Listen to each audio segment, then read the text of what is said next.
نحمده ونصلي ونسلم على حبيبه الكريم الأمين العزيز الرؤوف الرحيم وعلى آله وأصحابه الأفضلين الأكرمين أجمعين أما بعد فأعوذ بالله من الشيطان الرجيم بسم الله الرحمن الرحيم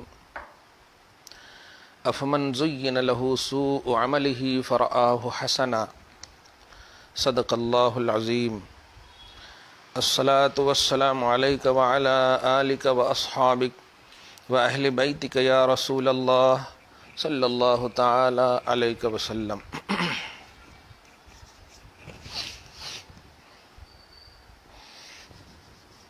الحمد لله رب العالمين.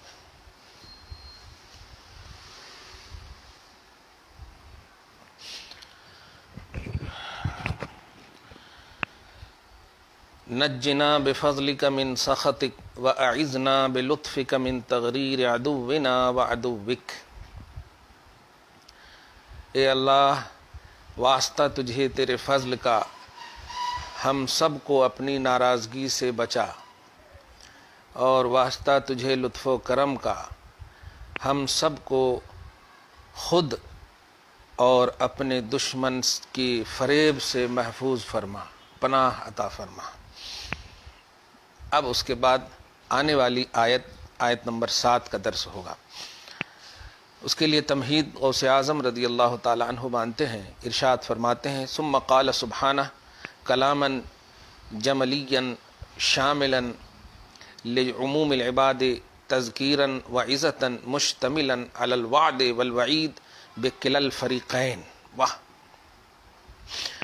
پھر اللہ سبحانہ نے ایک ایسا جملہ فرمایا جو تمام بندوں کو شامل ہے، جس میں نصیحتیں ہیں، واعظ ہے، اور وعدہ اور وعید پر مشتمل ہے، دونوں فریق یعنی کافر اور مومن دونوں کے ساتھ.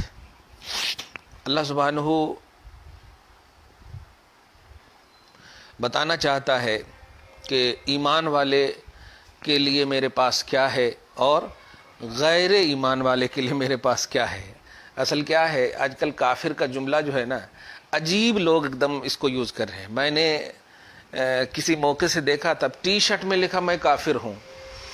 ایسے بھی کوئی آج تک کسی کا ٹی شرٹ دیکھے کہ میں مومن ہوں؟ فخر کرتے ہیں الحمدللہ کہ میں مومن ہوں، لیکن میں دیکھا وہ کلکتہ وغیرہ میں کہیں لکھا ہوا ہے ٹی شرٹ پہ میں کافر ہوں. ارے بھائی صاحب، کافر کوئی اچھی چیز نہیں ہے. کافر کا مطلب ہوتا ہے ریئل گاڈ کو نہ ماننا، اللہ رسول کو نہ ماننا. تو یہ آپ جس کو مانتے ہو اس کے بلیور ہو، یہ بولو. آپ نئے ماننے والے کا پرچار کر رہے ہیں. آپ کمال ہے. ہم اللہ کو مانتے ہیں الحمدللہ، اس لیے ہم اپنے آپ کو مومن کہتے ہیں. اللہ پاک ایسی ذہنیت سے انسانیت کو بچائے. تو دونوں فریق کے لیے وعدے اور وعید کیا ہے؟ وعدہ سمجھ رہے ہیں آپ؟ وعدہ کا مطلب ہوتا خیر سے جو متعلق ہو، اور وعید کا مطلب ہوتا شر سے جو متعلق ہو. ہاں، وعدہ مطلب نیکیوں کا ملتا ہے، اور وعید برائیوں کی ہوتی ہے.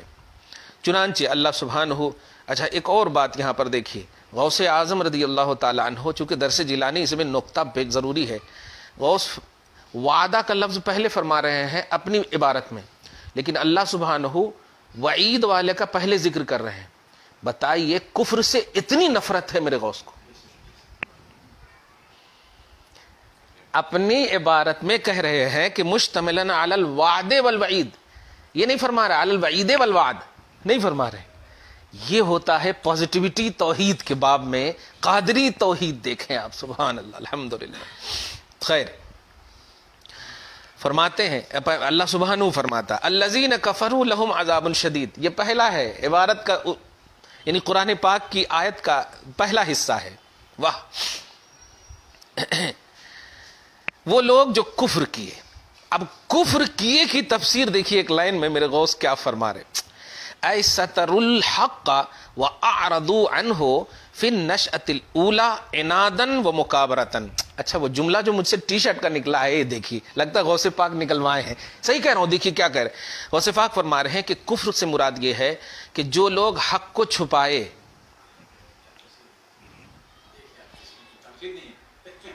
آج اب ذرا سی یو پی چلے جائیے آپ، دماغ میں لائیے کتنی چیزیں چھپانے کی بات کی جا رہی، میٹنا، چھپانا، ہٹانا، یہ سب باتیں پورے اس میں دیکھ رہے ہیں آپ۔ وہ لوگ جو حق کو چھپائے اور وہ لوگ جو حق سے روگردانی کیے،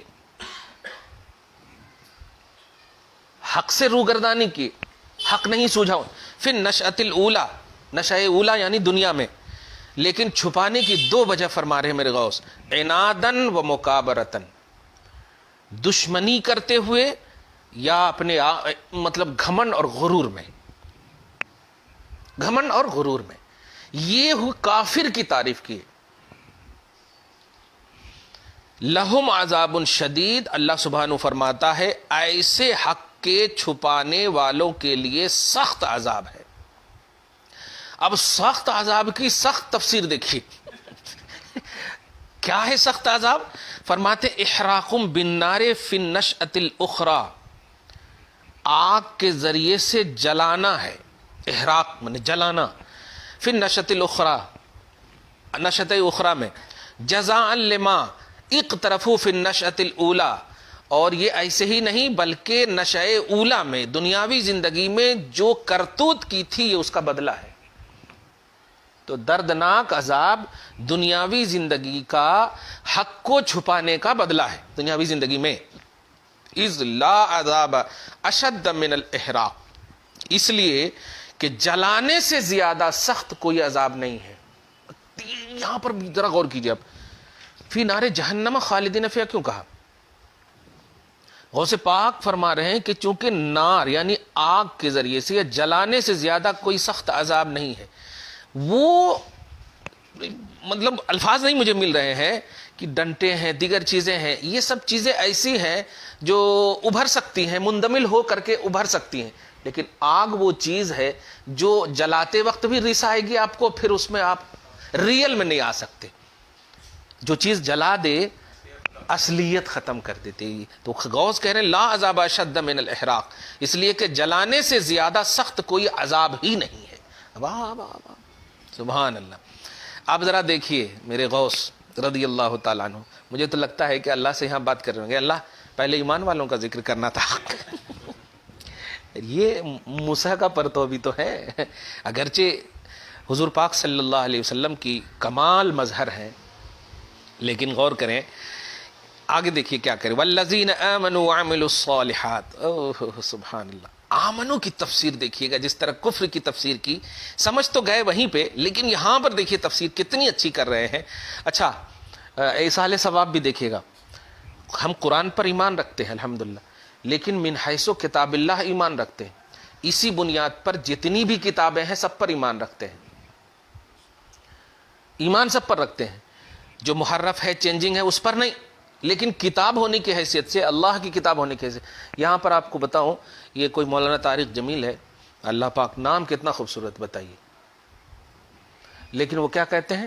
توریت اللہ کا کلام نہیں، زبور اللہ کا کلام نہیں، انجیل اللہ کا کلام نہیں، کلام صرف قرآن ہے۔ آپ سنے ہوں گے یہ کلپ بھی ہے، آپ ذرا غور کیجئے یہاں پہ، اگر وہ اللہ کا کلام نہیں ہے تو قرآن پاک میں کئی ایسی جگہ میں ہے کہ وہ لوگ اللہ کے کلام کو اپنی جگہ سے چینج کر دیے، دیکھیں تو کلام الہی کو چینج کر دیے۔ ہم بھی ابھی جملہ بولے کہ جو چینج کیے ہیں وہ کلام نہیں ہے، لیکن جو اللہ کا کلام ہے وہ کلام ہے، جو توریت ہے، جو زبور ہے، انجیل ہے، وہ اللہ کا کلام ہے۔ قرآن پاک یحرفون الکلم عن مواضعہ، یہ لوگ کلمات الہیہ کو ان کی جگہوں سے چینج کر دی۔ اب کہیں گے یا تو کلمہ ہے، ابھی کلمہ کے بغیر کلام کہاں سے ہوگا بات کے بغیر بات والا کہاں سے ہوگا؟ ہاں خیر، اپنی اپنی سوچ ہے۔ ہاں کلام نہیں، کلام مطلب اللہ کی بولی نہیں ہے، وہ کتنی بڑی گستاخی ہے یہاں پہ، اللہ کی بولی نہیں تو کس کی بولی ہے وہ؟ پھر آپ یہ کہو کہ جو بات چینج کر دیا یہود و نصارہ نے، صاحبان کتاب نے، وہ اللہ کی بولی نہیں ہے، لیکن جو کتاب الہی ہے وہ تو اللہ کی بولی ہے، اللہ کا کلام ہے۔ خیر، اپنی اپنی سوچ ہے، خالی ٹوپی مولوی سے ہونے نہ ہو جاتا ہے، ہاں کس سے کام لے لیتا اللہ پتہ نہیں۔ یہی تو ہے کہ وہ چمڑی دیکھ کر کے نہیں لیتا ہے، وہ تو عشق دیکھ کر کے، محبت دیکھ کر کے لیتا، ورنہ آج بلال کو رضی اللہ عنہ کوئی نہیں کہتے، سبحان اللہ، آج ان کی نسلوں میں اگر کوئی دکھ جائے تو ماشاءاللہ ادب سے کھڑے ہو جانے کے بعد، ارے یوٹیوب پر فیس بک پر دیکھتے ہیں یار، لکھا ہوا رہتا ہے کہ حضرت بلال کی نسل میں سے ہے، تو ایک دم لگتا ہے چوم لیں ایک دم، اور چوم بھی لیتے ہیں ایسے کر کے. کیا جو نسبت یہ ہوتی، محبت یہ ہوتی. خیر، والذین آمنوا، جس طرح الذین کفروا کی تفسیر تھی کہ حق کو چھپانا، حق سے روگرداری کرنا. اچھا ایک اور بات یہاں پر نقطہ یہاں پر دے کہ ایک تو ہوتا حق کو چھپا دیا، ٹھیک ہے سمجھ میں، لیکن ایک یہ ہوتا ہے کہ حق اگر سامنے ہے منہ پھیر لینا. تو دو غلطی کرتے ہیں کافر، کہ ایک تو حق کو چھپاتے ہیں، اور ایک یہ کہ حق اگر کبھی آ بھی گیا سامنے تو قبول کرنے کی صلاحیت نہیں ہوتی ہے، اس سے روگردانی کرتے ہیں، بھاگ جاتے ہیں، مطلب منچ چھوڑ کے بھاگ جاتے ہیں، ڈیبیٹ چھوڑ کے. دیکھے ہوں گے کبھی کبھی. ہاں خیر، والذین آمنوا، اور جو ایمان لائے. ایمان کی تفسیر بتوحید اللہ، سب سے پہلے کس کو بلیو کیے؟ اللہ کی توحید کو. اب آپ بتائیے یہاں پر جتنی بھی توصیف الرحمان، معراج ربانی، جتنی بھی ذاکر نائک وغیرہ ہیں، غوث پاک نے کبھی بھی اپنی ذات کو منوانے کے لیے کہیں پر بھی کوئی ایسی عبارت بتائیں آپ؟ ہر حال میں اللہ کو مقدم، ہر حال میں بعد از خدا رسول کو مقدم، ہر حال میں بعد از رسول اولیاء کو مقدم. یہی تو ہے قرآن کا کانسیپٹ. نبی، صدیق، شہداء، یہ سب کیا ہے؟ لیکن نہیں، یہ لوگ کبھی ان کی پرچار نہیں کرتے. اور قرآن پاک میں ہر جگہ ہر موقع سے ایک جملہ کہتا ہوں، سورہ توبہ کے آیت نمبر 119 کے تحت کہ یا ایھا الذین آمنوا اتقوا اللہ وکونوا مع الصادقین، اے ایمان والو ڈرو اللہ سے اور رہو سچوں کے ساتھ. جملے پہ غور کیے، کونوا صادقین اللہ پاک نے نہیں فرمایا، یعنی سچے رہو نہیں کہا، سچوں کے ساتھ رہو. میں تجھے سچا دیکھنا نہیں چاہتا، سچوں کے ساتھ دیکھنا چاہتا ہے. جملے پہ غور کریں آپ سچے رہیں وہ آپ رہیں، لیکن میں دیکھنا چاہتا ہوں سچوں کے ساتھ. ایمان والوں سے، یا ایھا الذین آمنوا، اے ایمان والو ڈرتے ہو مجھ سے ٹھیک ہے، لیکن میں دیکھنا چاہتا ہوں سچوں کی صحبت میں رہنا، سچوں کی معیت میں. سچوں کی آپ ہی بتا دیجئے کون ہے سچے؟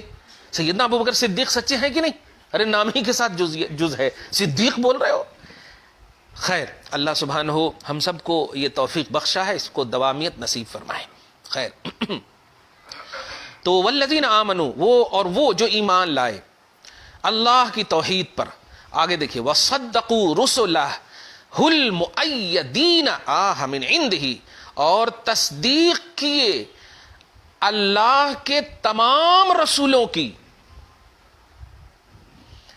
ماننے کے معاملے میں اللہ پاک کیا پیمانہ دیتا ہے، دیکھیے اب تمام رسولوں کی. اور وہ تمام رسول المؤیدین، جن کو تقویت ملی ہے من عندہ، اللہ کی طرف سے. یہ عقیدہ بھی رکھنا کہ ہم جس رسول کو مان رہے ہیں وہ ہماری طرح نہیں ہے، وہ اللہ کی طرف سے تائید کیے ہوئے ہیں، ڈائریکٹ ربانی تقویت اور تائید میں رہتا ہے. بالصحف والکتب المنزلہ الیہم. اچھا، رسولوں کو بھی مانیں گے کہ اللہ کی طرف سے، ساتھ ہی ساتھ اللہ فرما رہا ان تمام صحیفوں پر بھی ایمان رکھنا، ان تمام کتابوں پر بھی ایمان رکھنا جو ان کو یا ان کے اوپر نازل کی گئی. صحیفے چھوٹی چھوٹی کتاب کو بولتے ہیں. جو چیز آپ کو، اچھا یہاں پر یہ بھی دیکھیے، آپ کو معلوم کرنے نہیں کہہ رہا اللہ، ماننے کے لیے کہہ رہا ہے. معلوم تو نہیں کر سکتے، معلوم تو انبیاء کرام کو نہیں کر سکتے کیا تعداد ہے، اسی لیے تو کم و بیش بولتے ہیں. لیکن یہ بھی فرما رہا کہ جو ہم نے ان کو دیا ہے وہ مانو. اسی لیے اہل سنت و جماعت کا طریقہ ہے کہ یا اور او کما قال رسول اللہ. دیکھے ہوں گے حدیث جب بولتے ہیں محدثین اہل سنت و جماعت کے تو صاحب بولتے ہیں کہ یا میرے آقا نے جس طرح بھی فرمایا ہو میرا ایمان ہے، ریئل الفاظ بولنے کے باوجود، او کما قال رسول اللہ صلی اللہ علیہ وسلم. خیر، تو تمام صحیفوں کے ساتھ رسولوں کو، تمام کتابوں کے ساتھ نبیوں کو، رسولوں کو ماننا جو کہ ان کے اوپر نازل کی گئی. اور المبینہ لسلوک طریق الحق والعرفان، کیا کہنا، لطریق التوحید والعرفان. وہ تمام کتابیں یا وہ تمام رسول، بلکہ دونوں مراد لیں، تمام صحیفے، تمام کتابیں توحید اور معرفت ربانی کے راستے کو چلانے کی واضح دلیل تھیں.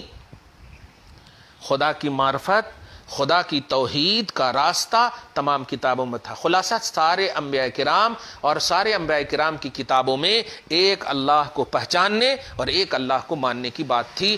اس سے یہ ہے سملرٹی نبیوں میں.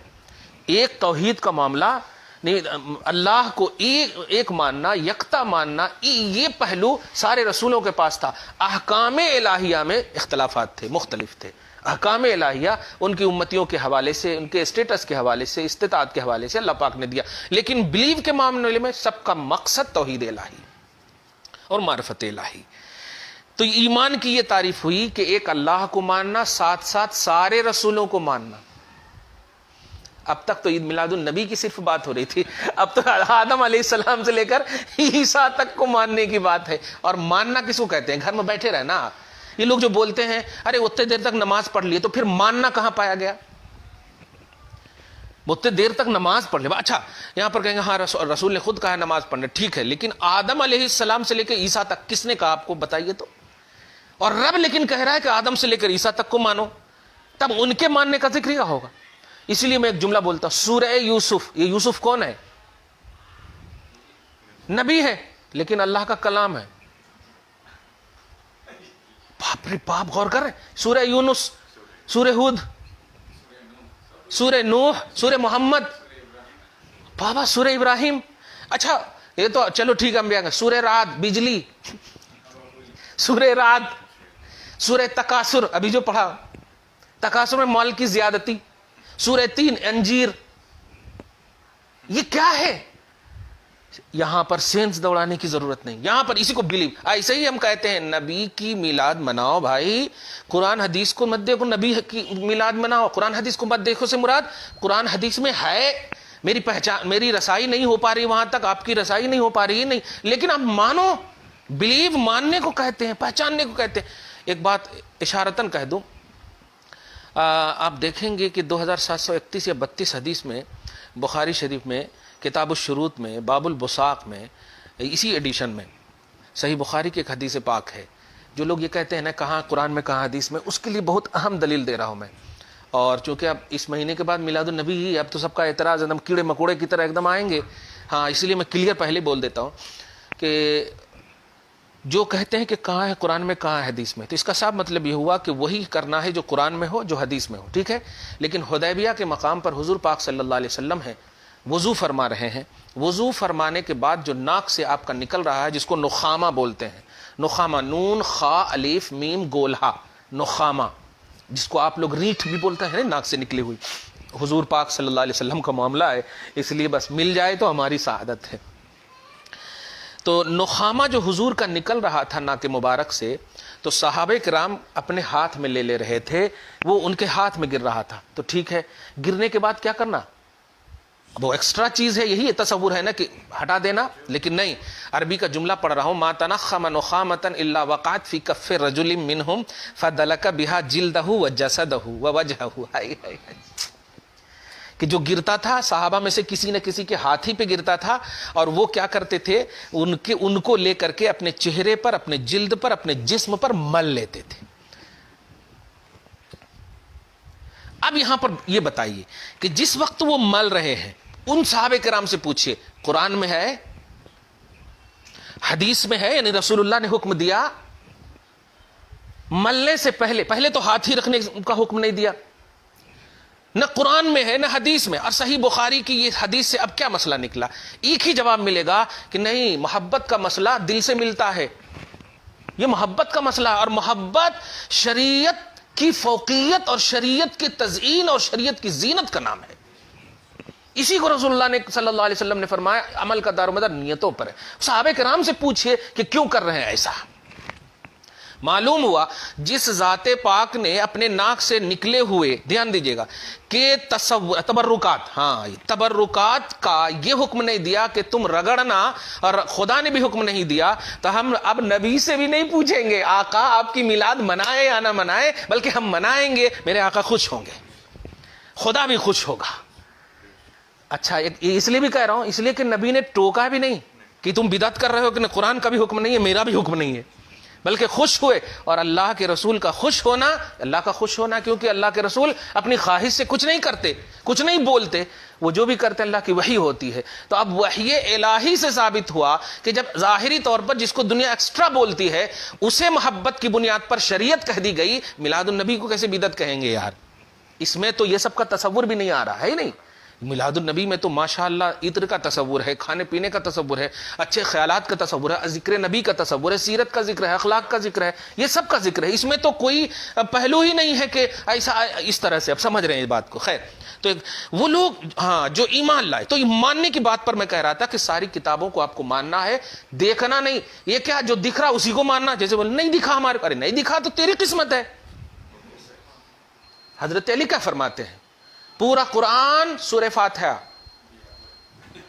اور آگے تو دیکھیے پورا سورہ فاتحہ بسم اللہ الرحمن الرحیم، پورا بسم اللہ الرحمن الرحیم، بسم اللہ کی با، اور انا نقطۃ تحت البا بے با او کما قال، یعنی اور میں بسم اللہ کی با کا نقطہ ہوں. اب اس کو میں محبت سے ایک جملہ بول رہا ہوں، کیچ کیجئے گا. یعنی اگر علی کو پھیلا دو تو پورا قرآن، اور علی کو سموٹ دو تو بسم اللہ الرحمن الرحیم کی با. اس سے یہ بتانا یہ چاہ رہے ہیں کہ سب کو نہیں مل سکتا علم القرآن. جس کو مل رہا ہے سمجھو وہ تفصیلات کی دنیا میں ہے، جس کو نہیں مل رہا ہے وہ تحت نقطہ با ہے. ہاں خیر، اللہ پاک ہم سب کو کی مدد فرمائے. اہل سنت و جماعت کے علماء بھی محنت کریں، مشقت کریں، اور جو دعوت و تبلیغ کا صحیح کانسیپٹ ہے، موضوعات اور گڑھی ہوئی باتیں، خاص طور سے ایزی کتابوں کا مطالعہ نہیں. آج کل تو ماشاءاللہ اتنے ایپس آ گئے ہیں، تحقیق کی دنیا میں رہیں، اور خاص طور سے عوام کی صحیح رشد و ہدایت کریں. اور خاص طور سے علماء محبت سب سے پہلی. حضرت موسیٰ کو اللہ پاک نے جب فرمایا، حضرت ہارون کو جب اللہ پاک نے فرمایا کہ جاؤ فرعون کے پاس، تو ایک جملہ فرمایا تھا، اذهبا الى فرعون فقولا له قولا لینا لعلہ یتذکر او یخشی. جانا تو نارمل بات کرنا. اب نارمل بات کیسے ہو سکتا؟ آپ کے چہرے سے ٹپکنا کہ یہ دعوت و تبلیغ کا کانسیپٹ لے کر میری دلدادگی، میری خیر خواہی کے مطلب علم بردار بن کر آئے ہیں. یہ زبردستی منوانے والی بات نہیں ہونی چاہیے. نہیں مانے تو نہیں مانے. اب حضور پاک صلی اللہ علیہ وسلم سے بڑا داعی تو ہو ہی نہیں سکتا کوئی. جب ابو جہل نے نہیں مانا، کفاران عرب نے نہیں مانا، لیکن حضور صلی اللہ علیہ وسلم حریص رہے ان کے ایمان پر. ہمیں بھی یہی چاہیے کہ جو مانتے ہیں آپ کی بات دین کے حوالے سے، ان کے لیے دعا کریں، دعائے خیر کریں. جو نہیں مانتے ان کے لیے دعائے حق کریں، دعائے ایمان کریں. یہ تو ہونا چاہیے. خیر، والذین آمنوا، جو لوگ اللہ کی توحید پر ایمان رکھتے ہیں اور تمام رسولوں کی تصدیق کرتے ہیں، ان پر اترے ہوئے صحیفے، کتاب نازل کی ہوئی سب پر، وہ تمام کتابیں جو توحید و معرفت ربانی کا راستہ بتاتی ہیں، ان تمام کو بلیو کرتے ہیں. وعاملوا الصالحات، پھر نیک عمل کرتے ہیں. اتنی چیز کے بعد نیک عمل، یہ ہونا پہلے، اللہ ہونا، رسول ہونا، کتاب ہونا، یہ دیکھیے یہ ساری چیزیں پہلے ہونا کہ ہم ان چیزوں کو. اسی لیے یہ کیوں کر رہے ہو تو بہترین جواب ملا. آہا، نماز کیوں پڑھ رہے ہو؟ اس لیے کہ ہم رسول کو مانتے ہیں. حج کیوں کر رہے ہو؟ رسول کو مانتے ہیں. سب سے بڑی دلیل اب ہم کو بہترین یہی ملی. اب اس کو جس کو اعتراض کرنا، ابھی رسول کو مانتے ہیں، ہاں رسول کو مانتے ہیں اس لیے نماز پڑھتے ہیں. لیکن آج جماعت والوں سے پوچھے نماز کیوں پڑھتے ہیں؟ اللہ نے فرمایا. ابھی اللہ نے کیسے فرمایا؟ آپ کو کیسے فرمایا اللہ نے؟ اللہ کے فرمان کی جو آماج گاہ ہے، جو جگہ ہے، وہ ہے نبی ہے، امت محمد حضور پاک صلی اللہ علیہ وسلم ہے.